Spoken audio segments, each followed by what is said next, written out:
Let's start with what we do know. Terrified civilians fleeing Tehran, a vast metropolis of some 10 million. The US president warning overnight by way of a social media post, everyone evacuate now. But where to? Wondered those stuck in nose-to-tail traffic. There's little footage available from Iran, where hundreds of civilians are now thought to have been killed by Israeli attacks. But this is what became of the state's broadcaster.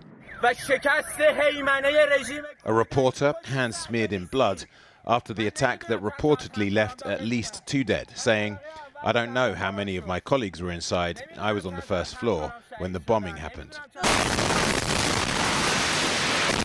It had sent the on-air presenter scurrying for cover.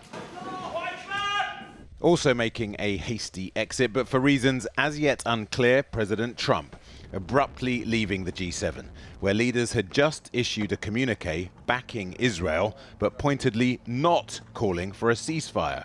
French President Macron setting a hopeful tone. An offer has been made to have a ceasefire and to initiate broader discussions, and I think this is a very good thing. But so much for G7 unity. The US president then posting on socials, publicity-seeking Macron of France mistakenly said, "I left to work on a ceasefire." Wrong. He has no idea why I'm on my way to Washington, but it certainly has nothing to do with a ceasefire. Much bigger than that. Now to what we don't know. Landing in Washington, it still wasn't clear what Trump meant. What specifically is better than a ceasefire? What are you looking for here? An end. A real end, not a ceasefire. An end. So something that would be permanent. Yeah, or giving up entirely. That's okay too. But if Iran retaliates against US targets, a red line. Oh, we'll come down so hard if they do anything to our people. We'll come down so hard that the gloves are off so beautifully. Now, I think they know not to touch our troops. There are reports his golfing partner and envoy Steve Witkoff will meet the Iranian Foreign Minister Abbas Araghchi later this week. On state TV, Araghchi called for Europe to condemn Israel's blatant aggression and slammed what it called leniency towards Israel by the West. By any objective measure, Israel is winning this conflict and appears to be acting with relative impunity, claiming to have killed Iranian military commander Ali Shadmani last night. He'd only just taken over as Joint Operations Chief after his predecessor, Gholami Rashid, was assassinated last week. So are you going to target the Supreme Leader? Look, we're doing what we need to do. I'm not going to get into the details. But U.S. officials tell us that the president flatly rejected a plan, an opportunity that the Israelis had to take out the Supreme Leader. Do you understand his concern? My understanding is his concern is that this would escalate the conflict beyond where it is already. It's not going to escalate the conflict. It's going to end the conflict. The salvo of missiles heading to Tel Aviv last night from Iran was much reduced. Netanyahu's gamble, ostensibly to thwart Iran's nuclear ambitions, may be paying off. But there's still every chance this conflict metastasizes. Will Iran close the Straits of Hormuz, for example, threatening global energy supplies? But as we've seen, Trumpism is America First isolationism, and his MAGA cheerleaders will not want the US to get directly embroiled in another conflict, despite some in his world who've been whispering regime change in Iran for decades. I'm joined now by Dr. Siavush Ranjbar Demi, who is a senior lecturer in modern Middle Eastern and modern Iranian history at the University of St. Andrews. Thank you very much indeed for joining us. What does Iran do now? Well, in Iran is in a very tough bind. It keeps shooting these missiles at Israel. It claims that it's on the verge of using more advanced missiles against Israel. But these now number in the 30 to 40, I think, per batch. So it's slightly decreasing in number. At the same time, Israel keeps attacking. It's going well beyond the initial stated intention of attacking nuclear installations, military installations. It's starting to look a bit like Gaza and Beirut in the sense that targets very close to residential areas or even residential areas are being hit. Central Tehran is being under attack again. Apparently, they're again hitting targets close to the big radio TV complex that was struck yesterday, as we saw. So it seems that there's an evolution.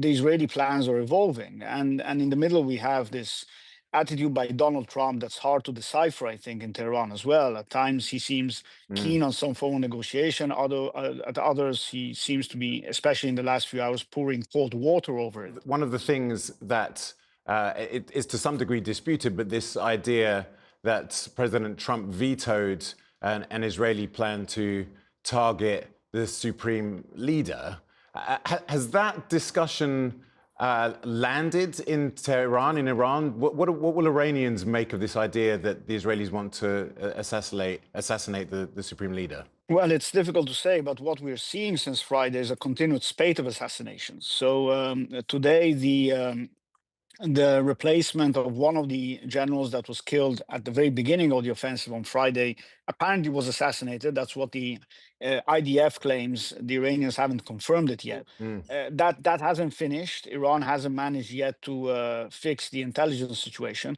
A new order went round today claiming that all government figures and their bodyguards have to immediately cease using any device which is connected to public networks, public mobile networks. So clearly there's a lot of suspicion regarding communications. Mossad has clearly infiltrated very, very deeply to be able to do what Israel has done. Yes, and that is being admitted. For example, yesterday, the parliament speaker, who is a former senior IRGC figure himself, admitted it pretty much during a parliamentary session. This cannot be denied anymore. So that's part of the problem here. It's not simply the purely military issue of defending against Israeli incursions, shooting missiles into Israel. There's also this intelligence aspect, which we should remember has worsened since last August, and it was only last August, so less than a year ago, when Ismail Haniyeh, the Hamas leader, was assassinated in Tehran. This has been an ongoing crisis which hasn't been really resolved. Israel clearly appears to have the upper hand. Do you think that this is going to force either of two things? Iran giving up its nuclear program, its nuclear ambitions, and or this idea that actually this is about regime change? Well, Israel seems very keen on progressing this military offensive. It so far has faced very little opposition to this idea from Europe and the United States. No concrete opposition to this idea, no reining in of Israel, or that sort. Israel clearly will not mount a land offensive. So if this regime change has to happen, it has to happen through a very sustained bombing campaign that starts to hit oil infrastructure, the target assassinations have to go up a notch. They have to start killing very senior political figures.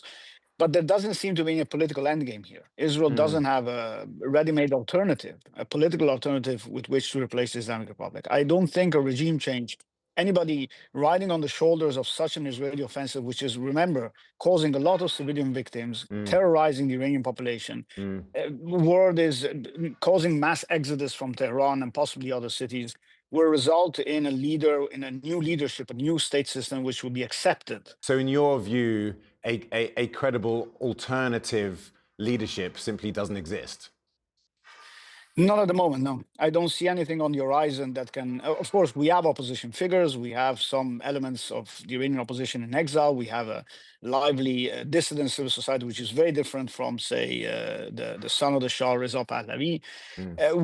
There is an opposition to the Islamic Republic, one that can pick up the pieces of a country which we shouldn't forget had a very serious economic crisis, was isolated from the world economy and more before this crisis even started, and could fix these issues. Is tough to see unless there is some form of grassroots civil society emerging, but that cannot occur in the interim, and that sort of transition cannot occur in the midst of a bombing campaign and an assassination campaign. Dr. Ranjvar Demi of St. Andrews University, thank you very much indeed for joining us. Appreciate it. Thank you very much for having me. You're welcome.